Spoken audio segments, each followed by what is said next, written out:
हाय friends, best business NB channel पर आप सभी का स्वागत है।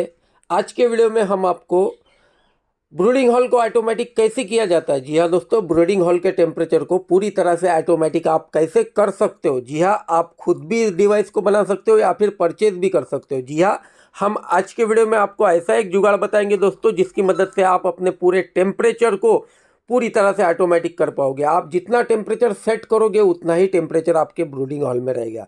जी हाँ दोस्तों, पोल्ट्री फार्मर कोई भी हो, फिर वो देसी पोल्ट्री फार्मर हो, बॉयलर पोल्ट्री फार्मर हो, सभी को छोटे चूज़ों की ब्रूडिंग करना होता है। और छोटी चूज़ों की ब्रूडिंग में सबसे महत्वपूर्ण बात होती है दोस्तों टेम्परेचर। अगर टेम्परेचर सही तरह से नहीं रहता है तो आपका चूज़ा स्वस्थ नहीं रह पाएगा। ज़्यादातर दोस्तों सभी लोग टेम्परेचर बनाने के लिए बड़े बड़े 500 वाट वाली जो हेलोजन लाइट आती है उसका इस्तेमाल करते हैं। जी हाँ दोस्तों, जो छोटे फार्मर है 500 1000 बच्चों वाले तो वो 100-200 के लाइट में भी काम निभा लेंगे। लेकिन जो 5000 10,000 वाली जो भी फार्मिंग है दोस्तों, उसमें हेलोजन लाइट का ही इस्तेमाल किया जाता है, क्योंकि उनका ब्रूडिंग हॉल जो है वो बड़ा होता है। तो बड़े ब्रूडिंग हॉल में क्या होता है दोस्तों कि टेम्परेचर बहुत बार बढ़ जाता है। जी हाँ, बहुत बार टेम्परेचर बढ़ जाता है दोस्तों।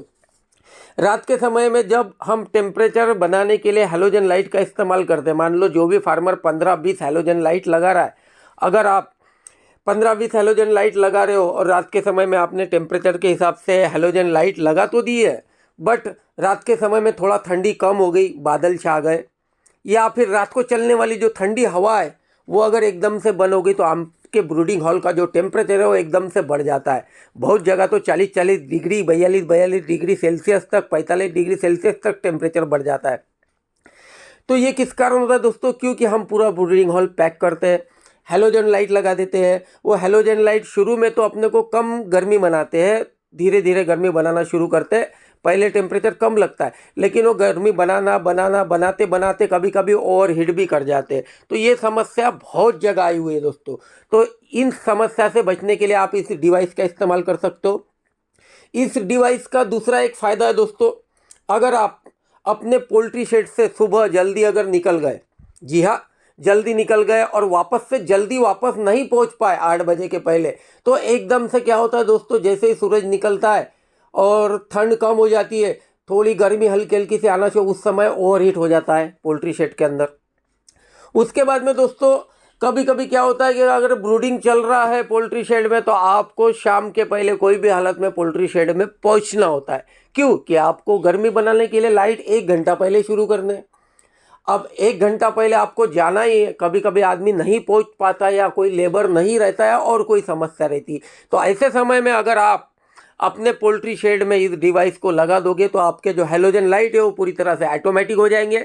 ऑटोमेटिक होने से आप शाम को जाओ या ना जाओ, आपका जैसे ही टेम्परेचर डाउन होता है आपके पोल्ट्री शेड में हेलोजन लाइट अपने आप शुरू हो जाएंगे। जब भी 24 घंटे में कभी भी अगर टेम्परेचर ओवर करता है तो आपका हेलोजन लाइट अपने आप बंद हो जाएगा। जी हाँ दोस्तों, ऐसा डिवाइस मैं आपको वीडियो में बताने वाला हूँ, तो वीडियो को पूरा अंत तक ज़रूर देखना। और इसकी एक थ्योरी अभी सुन लो, जो भी पोल्ट्री फार्मर अपने ब्रूडिंग हॉल में अगर 20 हेलोजन लाइट 500 वाट वाली 20 हेलोजन लाइट, कोई हेलोजन लाइट बोलता है, कोई रॉड बोलता है, अलग अलग नाम से इसको बोलते हैं, अगर 20 का इस्तेमाल कर रहा है तो 15 आप ऑटोमेटिक कर लो, 5 आप डायरेक्टली चालू रख सकते हो रात के समय में उजाले के लिए। क्योंकि अगर ओवर हीट से ये अगर बंद हो गए 15, तो फिर ये 5 का उजाला भी रहता है और वो थोड़ा थोड़ा टेम्परेचर भी मैनेज करते हैं। अगर 15 का इस्तेमाल कर रहे हो तो आप 12 इस पे डाल दो ऑटोमेटिक पे, 3 डायरेक्टली चालू रखो, यानी कुछ ना कुछ डायरेक्ट आपको उजाले के लिए लाइट चालू रखना है। वही थोड़ा टेम्परेचर मैनेज करने में भी मदद करते हैं और उजाले में भी मदद करते हैं। तो इस डिवाइस को आप ईजीली खुद भी बना सकते हो वीडियो देखकर, या फिर हमसे परचेज भी कर सकते हो। तो चलो मैं आपको डिवाइस के बारे में पूरी जानकारी दे दूं और पूरा समझा दूं कि इस डिवाइस का इस्तेमाल कैसे किया जाता है। बहुत सारे फार्मर ये सोच रहे होंगे कि हम तो सालों से ब्रूडिंग कर रहे हैं, हमें तो ऑटोमेटिक की ज़रूरत नहीं गिरी, हम तो इजीली कर पाते। जी हाँ दोस्तों, आप कर रहे हो, बहुत सालों से करते आ रहे हो, कर सकते हो, लेकिन कोई भी टेक्नोलॉजी अगर बाजार में नहीं आती है ना, तो उसका इस्तेमाल करना चाहिए। टेक्नोलॉजी के इस्तेमाल में अपनी जो मेहनत है वो कम हो जाती है और अपना मुनाफा बढ़ता है, लॉस नहीं होता। और अपना पोल्ट्री बिजनेस ही मुनाफों का है दोस्तों। तो अगर आपकी मेहनत 4-5 हज़ार रुपए के मात्र इन्वेस्टमेंट से अगर आपका मेहनत बच रहा है, तो कोई भी फार्मर इसे इजीली करना चाहता है, तो वीडियो को पूरा अंत तक जरूर देखना। मैं आपको पूरी डिटेल में जानकारी इस डिवाइस के बारे में दे दूं। और एक बात कि ये डिवाइस आप सिंगल फेज लाइन पे भी यूज कर सकते हो, 3 फेज लाइन पे भी यूज कर सकते हो। जिसके यहाँ पे एक दिन बिजली है एक दिन बिजली नहीं है, वो भी इस डिवाइस का इस्तेमाल करके अपने ब्रूडिंग हॉल को ऑटोमेटिक कर सकता है। ये देखिए दोस्तों, ये है वो पूरा कंप्लीट सेटअप। जी हाँ, कंट्रोलर लगी हुई है टेम्परेचर गिनने के लिए, एक्स्ट्रा फोकस के कनेक्शन करने के लिए सॉकेट दिए हुए दोस्तों। 3 आउटपुट यहाँ से आ रहा है फेज का, 3 आउटपुट यहाँ से आ रहा है न्यूट्रल का, जी हाँ अर्थ का। और ये इसका इनपुट है दोस्तों, ये है फेज और ये है न्यूट्रल। ये जो सेटअप है ये सिंगल फेज, जी हाँ दोस्तों सिंगल फेज जो यूज कर रहे हैं उनके लिए। इसी सेटअप को हम 3 फेज में भी कन्वर्ट कर सकते हैं। आप देख सकते हो बड़ी वाली रिले का इस्तेमाल किया है। अब मैं आपको बताऊंगा कि इसके ऊपर अपन लोड कैसे दे सकते हैं। वैसे मैं अभी मेरे मुर्गी फार्म में माल नहीं है, यानी चिक्स नहीं है करके मैं आपको लाइव डेमो नहीं दिखा सकता, बट फिर भी हमने हमारे गोडाउन में, जी हाँ यहाँ पे 4 हेलोजन लाइट लगाई हुई है दोस्तों। मैं ज़्यादा लगा नहीं सकता और मेरे पास घर पे 4 ही हेलोजन की कंगन थी, तो वो मैंने लगा दिया है। और ये चारों लाइट का कनेक्शन मैं कर रहा हूँ दोस्तों। ये उसकी वायर है, तो ये कनेक्शन हमें क्या कहाँ पे करना है, तो ये कनेक्शन हम इधर करने वाले हैं दोस्तों। ये जो हम अभी हेलोजन का कनेक्शन कर रहे हैं दोस्तों, ये न्यूट्रल में कर रहे हैं हम। आप देख सकते हो तीनों एक ही न्यूट्रल है, जी हाँ ये भी न्यूट्रल है, ये भी न्यूट्रल है, ये भी न्यूट्रल है। तीनों कनेक्शन एक दूसरे के साथ अटैच किए हुए हैं दोस्तों। और ये मैं यहाँ पे अभी सिर्फ ज़्यादा से ज़्यादा 10 मिनट 15 मिनट के ऊपर इनको चालू नहीं रखूंगा करके मैं एकदम लोकल वाली वायर का इस्तेमाल कर रहा हूँ ये। लेकिन आप इधर आउट के लिए 4 mm की वायर का इस्तेमाल कर सकते हो। हमने अर्थ डाल दिया है, अब हम लाइन यानी फेज डाल रहे हैं दोस्तों। जी हाँ, इजी आप कनेक्शन कर सकते हो। इस तरह से इसे मॉडल को बनाया है दोस्तों। ये हमने मॉडल ऑर्डर पे बनाया है। आप देख सकते हो हमने इन चारों फोकस का जो कनेक्शन है, जी हाँ ये जो 4 फोकस लगाए हुए हैं इनका कनेक्शन यहाँ पे सर्किट के आउटपुट में दे दिया है। न्यूट्रल दे दिया यहाँ से, फेज दे दिया यहाँ से। इस तरह से आप एक यहाँ से न्यूट्रल ले लो, यहाँ से फेज ले लो। आप एक एक कनेक्शन पे 5-5 हेलोजन 500 वाली 5-5 हेलोजन डाल सकते हो। 3 न्यूट्रल यहाँ से ले लो, 3 फेज यहाँ से ले लो। एक लाइन पे 5-5 यानी 15 500 वाट वाली हेलोजन को, जी हाँ कोई हेलोजन कहता है, कोई फोकस कहता है, कोई 500 वाट वाली ट्यूब कहता है। आप 15 ट्यूब इसके ऊपर चला सकते हो, जी हाँ। लेकिन वायर जो है वो हर 5 फोकस के लिए आपको 4 mm लेना पड़ेगा। मेरे को ट्रायल देना है सिर्फ करके मैंने यहाँ पे 1 mm की वायर का इस्तेमाल किया है। आपको 1 mm की वायर का इस्तेमाल नहीं करना, आपको कम से कम आउटपुट में 4 का यूज करना है। और ये जो आप वायर देख रहे हो दोस्तों, ये 6 mm है फेज के लिए, और ये भी वायर 6 mm मैंने यूज किया है इनपुट के लिए, जी हाँ। तो यहाँ पे ये 3 आउटपुट के जो फेज है वो तीनों अलग अलग है दोस्तों, जी हाँ अलग अलग आ रहा है, अलग अलग रिले से। और न्यूट्रल जो है एक ही वायर से कनेक्ट किया हुआ है। इसका इनपुट मैं आपको बता दूं, ये इसका न्यूट्रल है दोस्तों और ये इसका फेज है, जी हाँ ये फेज है, ये न्यूट्रल है। और ये 6 mm इनपुट है दोस्तों, एकदम इजी कनेक्शन है। इसके साथ इसका डायग्राम भी आता है, जी हाँ दोस्तों ये इसका डायग्राम इस पे दिखाया हुआ है सीधा सीधा। ये सेंसर है करके, यहाँ पे इनपुट की फेज दिखाई हुई है, ये इनपुट की न्यूट्रल अर्थ की वायर भी दिखाई हुई है, मेंशन की हुई है कहाँ पे लगी हुई है करके। उसके बाद में ये ऑन ऑफ का स्विच है दोस्तों। आप पूरा इस सर्किट बोर्ड को एक ही स्विच से ऑन ऑफ कर सकते हो, जी हाँ। आप बोलेंगे ये स्विच तो बहुत छोटा दिख रहा है, इससे तो ये पूरा सेटअप जल जाएगा, स्विच एक ही दिन में खराब हो जाएगा। तो ऐसा नहीं है, ये स्विच सिर्फ कंट्रोलर को ऑन ऑफ करता है और कंट्रोलर पूरे सेटअप को। उसके बाद में आउटपुट के लिए न्यूट्रल पूरा मेंशन किया है दोस्तों, और आउटपुट के लिए फेज जो है वो भी पूरा मेंशन किया हुआ है।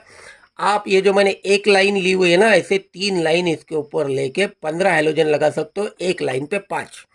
अब मैं आपको इसकी ट्रायल बता दूं, तो ट्रायल के लिए भी दोस्तों मैं एक छोटी सी वायर का इस्तेमाल कर रहा हूँ। ये देखिए, फिलहाल मैं अभी मेरे सादे वाले बोर्ड से ही इसको कनेक्शन करूँगा, जी हाँ। और अभी मैं फिलहाल न्यूट्रल फेज की तरफ ज़्यादा ध्यान भी नहीं दूंगा, क्योंकि मुझे 5 मिनट के ऊपर इसे चलाना नहीं है, जी हाँ दोस्तों मुझे 5 मिनट के ऊपर इसको चलाना नहीं है, इसलिए मैं आपको सिर्फ ट्रायल देना है। तो इसको मैं अभी थोड़ा सा इधर के साइड में कर दूं, जी हाँ। और अभी कनेक्शन कर देता हूँ दोस्तों, जी हाँ। अभी फ़िलहाल इसे बंद कर दूं और इसका कनेक्शन कर दूं। ये देखिए दोस्तों, इधर के साइड में इंडिकेटर ऑन हो चुकी है, जी हाँ। ये इंडिकेटर जो है इसका मतलब है कि अभी सप्लाई आ चुका है, बट अभी स्विच बंद करके ये सप्लाई ऑन नहीं हो रहा है। और इसको आपको चलाना कैसे, तो इसको आपको सीधा रख के चलाना है। जी हाँ, ये जो सेटअप है इसको आपको ऐसा खड़ा रख के चलाना है दोस्तों। जी हाँ, तो अभी फिलहाल मैं इसको ऐसे ही रहने देता हूँ, 5 मिनट में कुछ नहीं होता है, बट जब भी आप इसका इस्तेमाल करोगे ना तो इसको खड़ा रख के चलाना है। और अभी मैं फिलहाल इस सेंसर की वायर को लंबा कर देता हूँ और ऑन कर देता हूँ। ये देखिए दोस्तों, हमारे हैलोजन चारों चालू हो चुके हैं। जी हाँ, चारों हैलोजन चालू हो चुके हैं दोस्तों। और आप देख सकते हो हमने इसमें टेम्परेचर क्या सेट किया हुआ है। तो अभी इसके अंदर हमारा जो डाउन वाला टेम्परेचर सेट है वो 33 डिग्री सेल्सियस है। और अप वाला जो टेम्परेचर है दोस्तों, जी हाँ, अप वाला जो टेम्परेचर है वो 35 सेट है। तो अभी फिलहाल आपको मैं बता दूं कि अभी नॉर्मल टेम्परेचर जो है हमारा रूम है उसका टेम्परेचर है 29.3। तो जैसे मैं इस सेंसर को अभी हैलोजन के पास लेके जाता हूँ दोस्तों, तो आप देख सकते हो नीचे टेम्परेचर बढ़ते जा रहा है। 30 हुआ है, 31 हुआ है। जैसे ये 35 हो जाएगा दोस्तों, हमारा जो सेटअप है वो कटआउट कर देगा, हमारे हैलोजन लाइट बंद हो जाएगी। जी हाँ, ये देखिए अभी बंद होने में ही है। ये देखिए दोस्तों, इसने अपने आप बंद कर दिया। अभी सप्लाई वगैरह सब चालू है। जैसे ही टेम्परेचर 33 के अंदर आएगा, 36 इसलिए गया दोस्तों क्योंकि मैंने उसको एकदम पास में लेके गया था, तो ये ऑटोमेटिकली ऑन ऑफ चलते रहेगा। आप जो भी टेम्परेचर सेट करना चाहो सेट कर सकते हो। सेट करने का तरीका मैं बता दूं, ये कंट्रोलर को 2 स्विच है दोस्तों। जी हाँ, इसमें कि आपको पहले तो राइट वाली बटन को एक बार प्रेस करना है और ये पहले वाली बटन को दबा के रखना है, तो आप इसमें लो टेम्परेचर सेट कर पाओगे। अभी सेट करने के लिए मैं फिलहाल लो टेम्परेचर इसमें 34 सेट कर देता हूँ। हाथ हटा दीजिए, 34 सेट हो जाएगा। ये अपने आप ऑन ऑफ हो रहा है। अभी फिलहाल मैं ये इधर राइट वाली बटन जो डाउन वाली बटन है उसे दबा के रख रहा हूँ दोस्तों। अभी इसमें 35 बता रहा है ऑफ टेम्परेचर, मैं इसको 36 कर देता हूँ। हाथ हटा लो, टेम्परेचर सेट हो जाएगा। एकदम इजी कंट्रोलर है दोस्तों, किसी तरह की कोई झंझट नहीं। और जैसे ही टेम्परेचर बनता है, सेंसर टेम्परेचर को डिटेक्ट करता है, तो ये अपने आप ऑफ हो जाता है। ये देखिए आप, अभी मैंने सेंसर को ऊपर लिया हूं, अभी 36 पे ऑफ होगा। ये देखिए दोस्तों, पहले 35 पे ऑफ हुआ था, अभी 36 पे ऑफ हो चुका है। एकदम इजी। अभी फिलहाल मैं इस सेटअप को बंद कर दूं क्योंकि बहुत गर्म हो रहा है दोस्तों। मैंने 4 लगाए हुए हैं, उसके बाद आपको उसकी जानकारी देता हूँ। बंद करने के लिए आप इस बटन का इस्तेमाल करो, स्विच का। ये पूरा सेटअप बंद हो जाता है, किसी तरह का कोई करंट आउट में जाएगा नहीं। डायरेक्टली आप इधर से भी बंद कर सकते हो।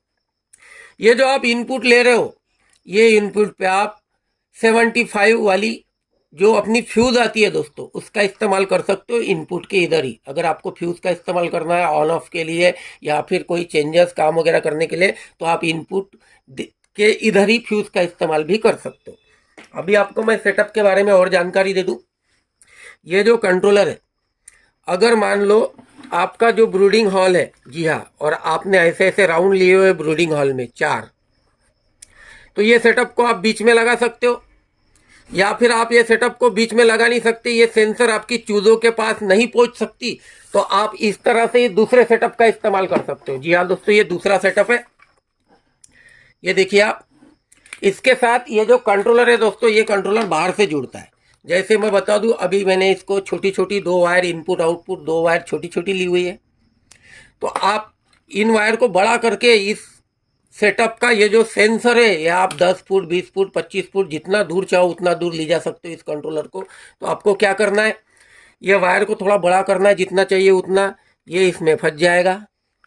और ये वाला जो पिन है दोस्तों, ये वाला पिन आपको इस प्लग में लगा देना। जी हाँ, सेटअप पूरा वही है, सिर्फ यहाँ पे पिन का ऑप्शन दिया हुआ है। स्विच वगैरह इनपुट आउटपुट सब वही है।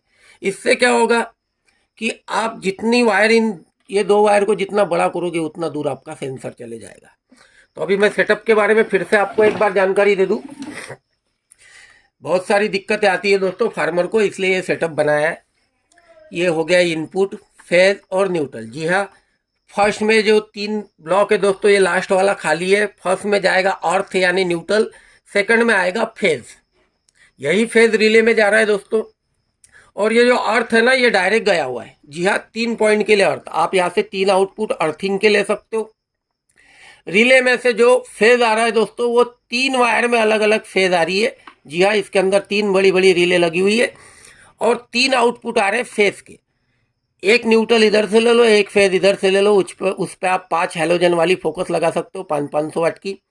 दूसरा यहाँ से ले लो, यहाँ से ले लो तो आप उसमें भी 5 लगा सकते हो। तीसरा यहाँ से ले लो, तीसरा यहाँ से ले लो, उसमें भी 5, यानी 15 फोकस का आपका ये जो डिवाइस है ये ऑटोमेटिक कर देगा। अगर टेम्परेचर बढ़ता है तो अपने आप हैलोजन लाइट ऑफ हो जाएगी और टेम्परेचर अगर कम होता है तो अपने आप शुरू हो जाएगी। इससे क्या होगा, आपके ब्रूडिंग हॉल में ओवरहीट होने का डर खत्म हो जाएगा। और शाम के समय में अगर आप लेट भी पोल्ट्री शेड में जाते हो तो ये अपने आप जैसे ही टेम्परेचर कम होता है अपने आप ये आपको हैलोजन चालू कर देगा। ये बहुत फायदे वाली चीज़ है दोस्तों। साथ ही इसमें बड़ी रिले होने के कारण इसमें किसी तरह का कोई मेंटेनेंस आएगा नहीं। जी हाँ, अगर मेंटेनेंस आता भी है तो मेरे हिसाब से तो 1 से 2 साल तक ये इजी निकालेगा। उसके बाद इसके अंदर का मेंटेनेंस आ गया तो इसके अंदर मात्र 50 रुपये, जी हाँ, रिले के अंदर आपको 50 रुपये का खर्चा आ सकता है और ये कंट्रोलर मात्र 650 रुपये में आता है दोस्तों, हेवी वाला। तो आप यार 650 का कंट्रोलर बदलने की अगर ज़रूरत भी गिरती है 1 साल बाद और 50 रुपये की अगर पट्टी बदलने की ज़रूरत भी गिरती है तो क्या फ़र्क गिर रहा है। पोल्ट्री में पैसा बहुत है, अगर पूरा ब्रूडिंग हॉल ऑटोमेटिक हो रहा है तो बहुत ही अच्छी बात है। तो इस तरह से आप इस सेटअप का इस्तेमाल कहीं भी कर सकते हो। सिंगल फेज से भी कर सकते हो, 3 फेज से भी कर सकते हो। सिर्फ इतना है कि ये मैंने आपको जो डायग्राम बताया, वायरिंग बताया है, सिंगल फेज की है, 3 फेज की जो वायरिंग है वो अलग होगी। इस तरह से आप अपने पूरे पोल्ट्री शेड को ऑटोमेटिक कर सकते हो। अगर आपको ये डिवाइस परचेस करना है तो डिस्क्रिप्शन में और टाइटल में मैंने नंबर दी हुई है। आप सुबह 11 बजे से लेकर शाम को 6 बजे तक हमें कभी भी कॉल कर सकते हो। हम ऑल इंडिया होम डिलीवरी करवाते हैं और ये सेटअप कुछ ज़्यादा कीमत वाला नहीं दोस्तों, ये पूरा सेटअप मात्र 4500 रुपये में आता है। जी हाँ, ऑल इंडिया होम डिलीवरी के लिए। वीडियो को लाइक करके अपने ज़रूरतमंद दोस्तों में शेयर ज़रूर कीजिएगा। आप सभी मित्रों का धन्यवाद।